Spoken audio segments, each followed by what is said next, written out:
Yo, what's up? It's your boy Currency 365. Hope you guys are doing well. Legends never die, they stay in our hearts. If you want to support us, click the like button, subscribe to the channel, and also you can come down here and hit the join button under the video or in our channel section. And you can also join our Patreon, patreon.com/currency365.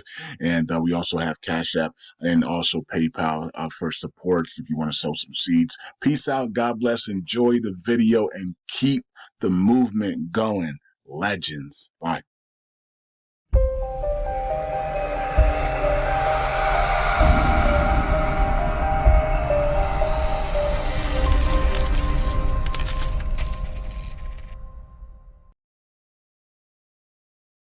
So I've been depressed for months, and I know why, and it's time I do something about it. I am not, I've been, well, okay, I am now. I haven't been putting myself out there as the person that I really believe I am. I believe I'm brilliant. I had prayed and asked God for some stuff, and I asked God to make me the second wisest person that's ever lived on the face of the planet. At least. And I said, if there's a loophole somewhere, I would like to be richer than Solomon. And so suddenly, not even suddenly, there's been this increase in wisdom that keeps coming to me. And there's all these problems, like in corporate America, corporate America's totally screwed because all these hedge funds keep buying these companies, and they're buying them only for the sole purpose of milking them for money. That's their only purpose. So they have no other vision, nothing. It's just, they look at it like a cow and say, give me milk. Well, the cows are going to stop producing because there are going to be people that understand that companies they're an essence. They need to have a soul to them. They need to have essence to them.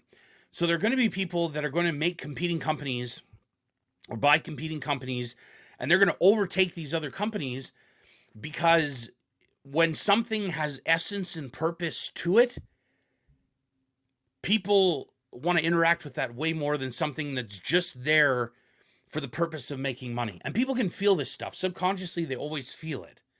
But that's not what I want to talk about today. I have some serious questions around the wealth transfer. And not that I'm doubting it. Actually, far from that. But I've started to look at God like he's the parent and I'm the child.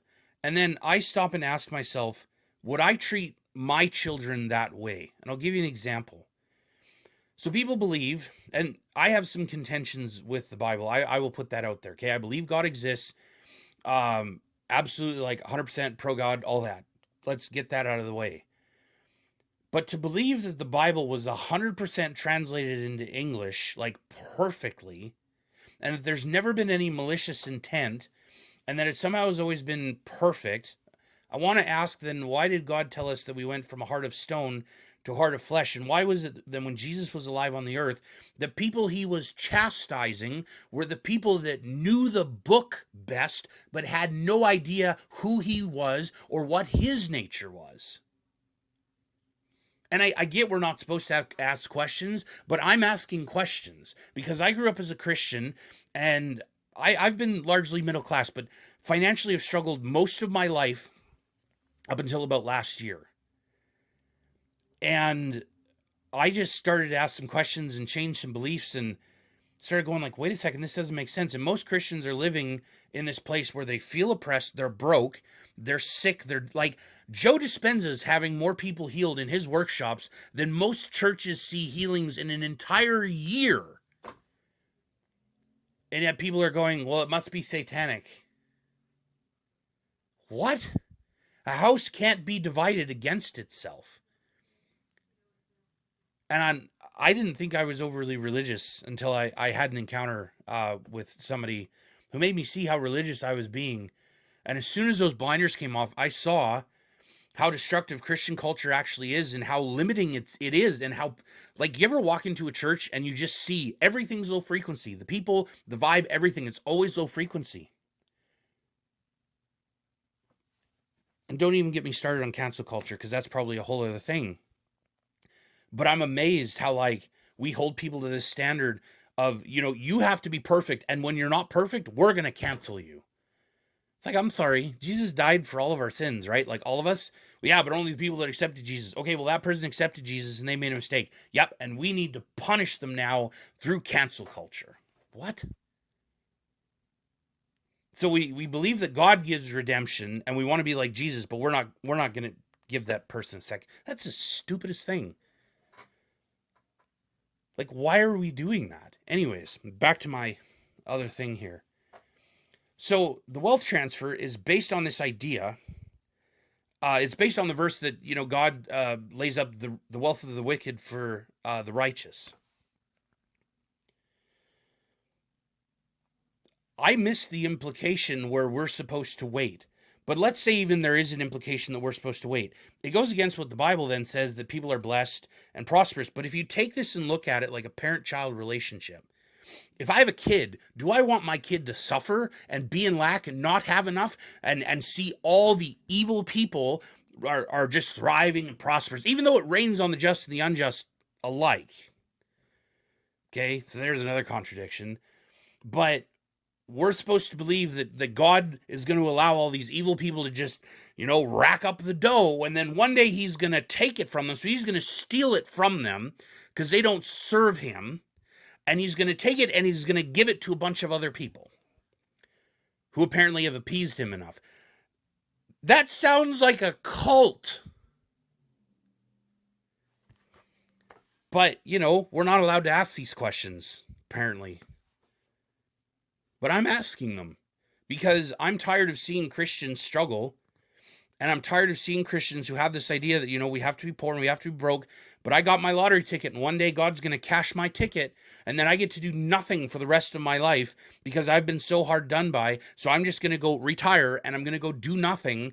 So it's like, yeah, okay. So God's going to give all the money to all the people that are just going to sit around and do nothing. And then, like, what's going to happen in the world? Like, these are serious, actual questions that I don't think people have actually thought through. So, Matt, what's your point? My point is that people have a desire in them of stuff that they really want to do. And I believe that's been so deeply hidden because people have bought into this idea that we're supposed to be poor, we're supposed to be oppressed, we're supposed to be miserable, like everything in life is supposed to be a struggle and a challenge, and just everything's supposed to suck until that one day. And I'm like, what kind of God would that be? Like if a parent treated a child that way, we would call that person a sociopath. But we just accept it from God because it says it in the Bible, because somebody translated it into English, and it must be true because the Bible is 100% infallible. Okay, again, why did Jesus come and chastise the people that knew the Bible word for word? They knew the letter of the law, but they didn't know him. Why is it that we're supposed to go from a heart of stone, right, the 10 Commandments, to a heart of flesh where we know him? And I think if you ask most Christians, would you rather have the Bible or would you rather have Jesus? 98% of them would say the Bible. And I'm like, why would you ever pick a book over a person?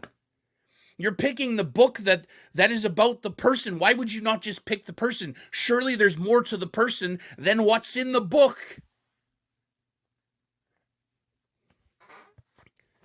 And I think part of why people are so miserable, especially in North America, there are so many people that know they have these dreams and desires in their heart, and they're feeling like, well, I have to wait until I have money, or I have to wait. Like they've built in some excuse to just stay where they're at. And I'm telling you, you don't have to. Because God isn't cruel. He's not mean. He's not going to give you desires and then be like, yeah, never going to fulfill these. Or you got to wait. How you get your desires filled is to become the person that you need to be or like becoming a better version of yourself so that you can go do the thing that's the desire in your heart. And there are so many people sitting there because they're saying, well, traditionally, I'm not accepted as this person. So I'll give you an example from my life. I believe I am the best coach and consultant on the planet. Because I know how to fix Disney. I know how to fix ESPN. I know how to fix these corporations, most of them, and it's really simple. Most of them are so focused on money, or they're so focused on trying to force some sort of shift to happen, right? They're trying to get ahead of this and be a forerunner. And it's like, you're embracing the wrong thing. And I just know stuff. I knew the Oilers were struggling this year, and I knew they were going to turn around. I knew it. And when the Oilers were 2-9-1, I made a video saying they were still going to win the Stanley Cup, in my opinion. Everyone else on Twitter is like, oh, the season's over and fire everybody, and everyone's negative. And I'm like, everything's fine.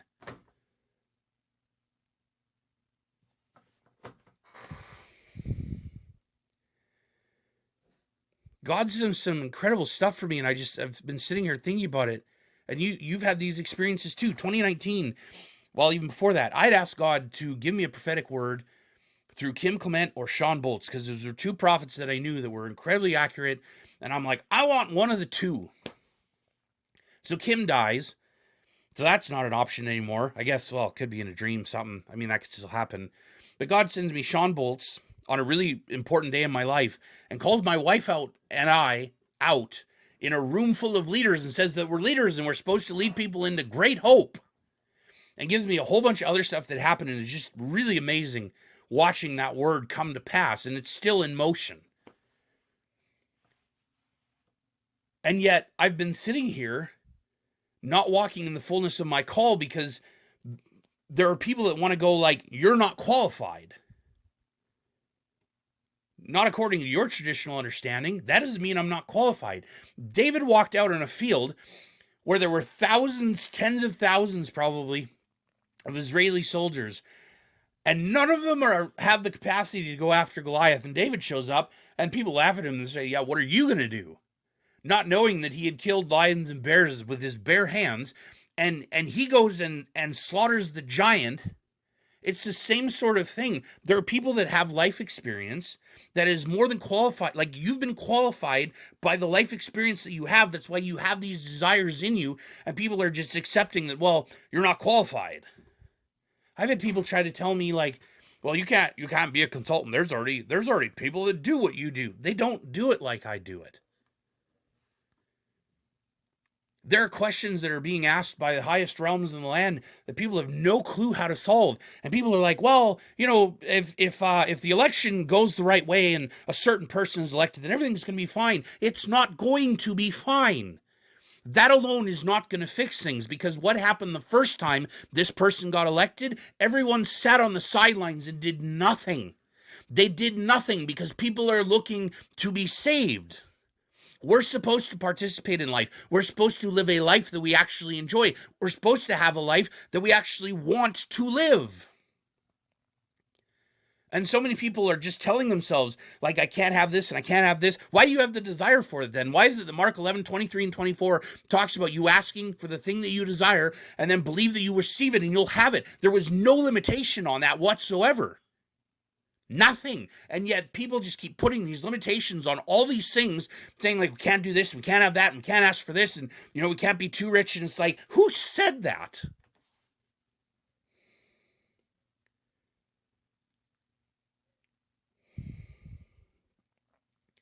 The world's going to be a much better place with people going after the things that they actually desire. There are so many people that are so miserable because they're not doing the thing that they want to do. I'm here to ask why. For years, I've longed to be a coach and a consultant to businesses, to professional athletes, to high-level people. I have capacity for this stuff. And I had a conversation with my friend who was a professional basketball coach in the Philippines.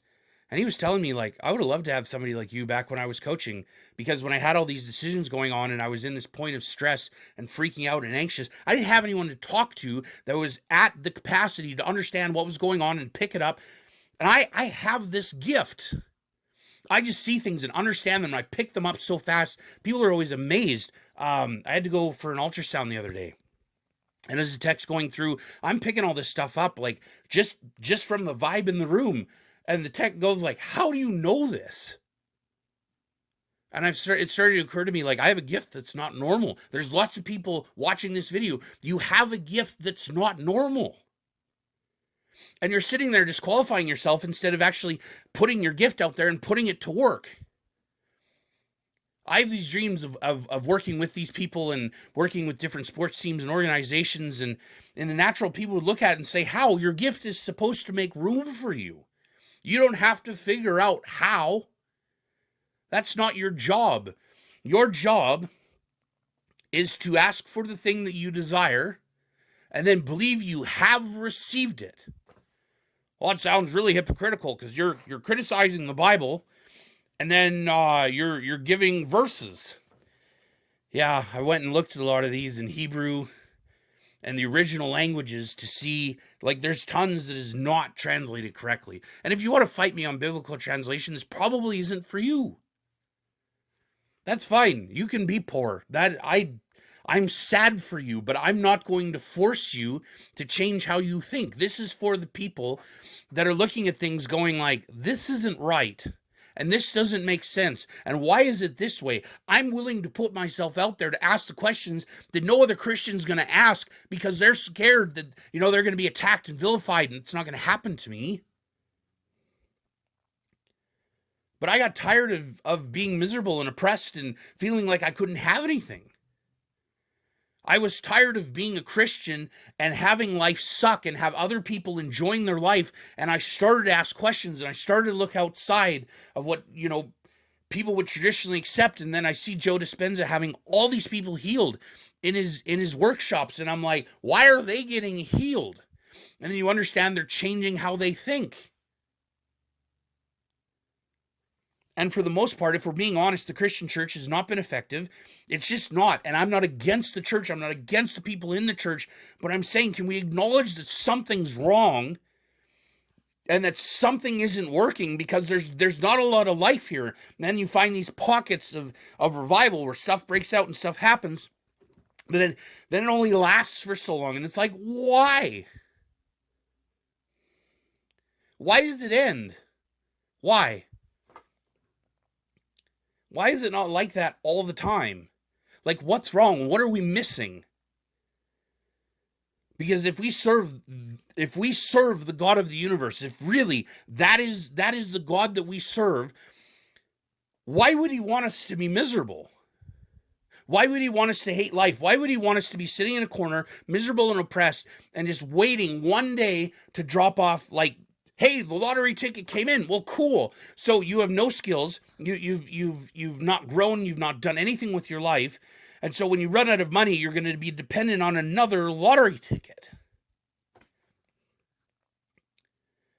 And there are people that are watching this video where you've been waiting 20 years or more for that lottery ticket to come.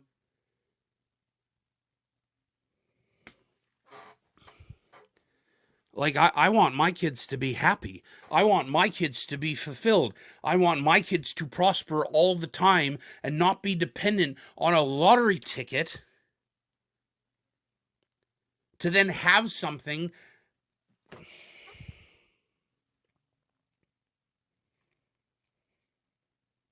If America is really going to turn around, as people understand it, and is really going to prosper, people are going to have to be involved. People can't sit on the sidelines. People can't be hiding their gifts. There are people that need the gift that you carry, and they need it.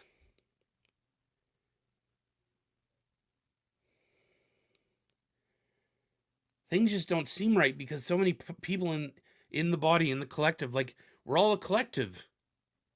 And there are so many people that are not doing the thing that they were made to do. I'm repeating myself. I'm trying to get these videos out because I feel like I have about 80 videos that I want to do. And I haven't done them for so long. And even the others video I did the other day, I held back in that video.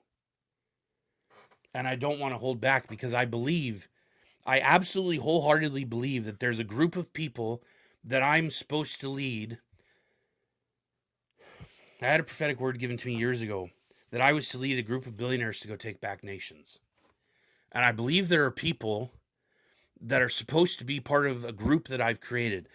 there's an email address down below. I'm not going to get into that in that video, but if this resonates and you want to inquire about the group, you can email me at the email address down below in the description, and I will get a video for that, because I believe 2024 is a launching point for a lot of people. And we have an incredible community of people that believe they're going to grow into being billionaires, but that's a process. Everybody wants what's the give me the $50 answer.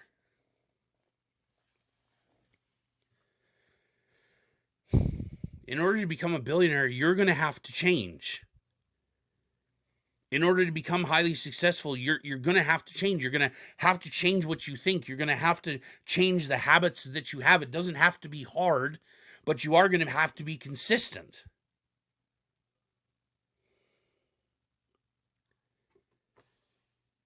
And even for when the wealth transfer comes, like, if you haven't changed, you're going to be poor again, because nothing changed. Nothing changed in you. So you're still resonating at the same frequency. Now you got a lot of money. You just became a lottery winner.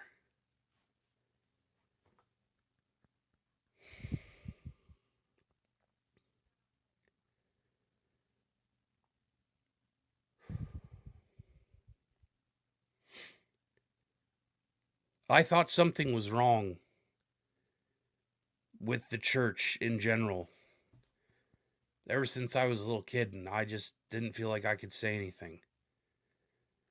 So I'm putting this out there for the people that are asking the same questions I am,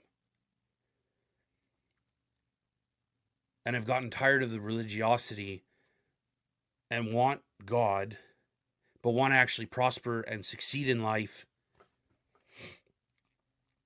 And this video is for the people that actually believe that they have a significant call on their life, that actually dream of things that are super big, that people tell them like are crazy. I dream of things that just sound crazy to most people.